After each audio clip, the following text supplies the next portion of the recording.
রাত পোহালেই ধর্মতলায় তৃণমূলের শহীদ দিবস। রবিবার তৃণমূলের এই কর্মসূচিকে ঘিরে ইতিমধ্যে রাজ্যের বিভিন্ন প্রান্ত থেকে তৃণমূল কর্মীর সমর্থকেরা কলকাতায় আসতে শুরু করেছে। দলের তরফে বিভিন্ন জায়গায় তাতে থাকার ব্যবস্থা করা হয়েছে।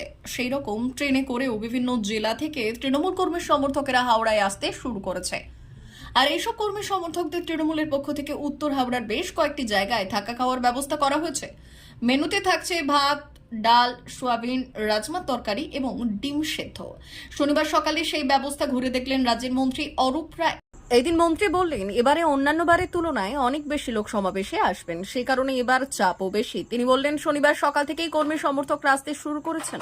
তারা এইসব জায়গায় থাকবেন এবং খাওয়া দাওয়া করবেন। রবিবার সকালে খিচুড়ি খেয়ে সমাবেশ স্থলের উদ্দেশ্যে কর্মী সমর্থকেরা রওনা দেবেন বলে জানিয়েছেন মন্ত্রী অরূপ রায়।